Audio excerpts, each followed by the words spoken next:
عاشقی ئازادی و فرینە. چین و توێژە جیاوازەکانی پارێزگای هەڵەبجەی پایتەختی ئاشتی هەرێمی کوردستان پشتگیری و پشتیوانی خۆیان بۆ کانتۆنی عەفرین و شەڕڤانانی ڕۆژاوا نیشاندا. کاتژمێر دەی سەر لە بەیانی بەڕێپێوان و وتنەوەی دروشمەکانی پاڵپشتی بۆ ڕۆژاوا خۆپیشاندان دەستی پێکرد.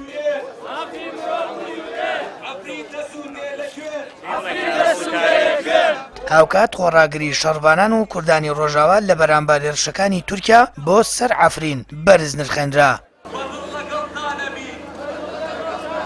ئێمڕۆ نەڕەزایەتی خۆمان دەرەبڕین و ئەو لەشکرکێشەی ڕژێمی تورکیا محکوم دەکەین بۆ سەر عەفرین و خەڵکی عەفرین خۆڕاگرن و شەڕڤانان خۆڕاگرن و بە هەموو شێوە پشتیوانیان دەکەین و لەخوای گەورە داواکاری سەرکەوتویان کا و دوژمن ببەزێنن و ئێمە لە کوردستان وەک عەفرین وانەیە کە بۆ هەمومان کە فێری خۆڕاگری و فێری بەرخودانمانەکە فێری متمانەمانەکە فێری ئەومانەکە ئێمەش نەبوو لە ڕووبەڕی دوژمنەکانمان بینەوە وەکو عەفرینەکان وەکو شەڕڤانەکان بتوانین دوژمن بشکێنین. من چۆن ئامادەم ئیسا لێرا لە ڕێپێوانەکە شتاکەم ئامادە بچەقاڵگەن و بچم بۆ شەڕەکە.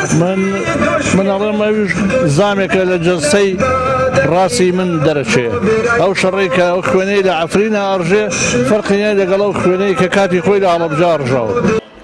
ئەندامێکی پەرلەمانی کوردستانیش دەڵێت لە خۆیان ڕانابینن وەک ئەندامانی پەرلەمانی کوردستان هاوشێوەی کۆبانێ داوا لە پەرلەمان بکەن هێزی پێشمەرگا ڕەوانەی عەفرین بکات.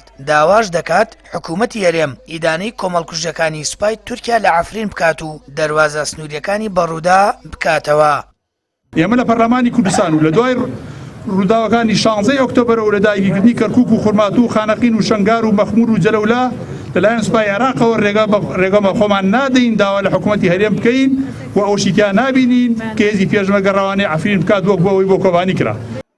ماوەی 12 ڕۆژە سوپای تورکیا بۆ دروستکردنی ناوچەی ئارام لەشکرکێشی بۆ سەر کانتۆنی عەفرین دەست پێکردووە و شەڕی نێوان سوپای تورکیا و شەڕڤانانیش بەردەوامی هەیە. هێرشەکانی سوپای تورکیا بۆ سەر کوردانی ڕۆژاوا کاردانەوەی کوردی لە سەرانسەری جیاندا لێکەوتووەتەوە و داوا دەکرێت هەرچی زووە ئەو لەشکرکێشەی تورکیا بۆ سەر عەفرین ڕابگیرێت. ڕۆژانەش لە شارەکانی باشووری کوردستان ناڕەزایی و خۆپیشاندان بۆ ئەو مەبەستە بەڕێوە دەچێت.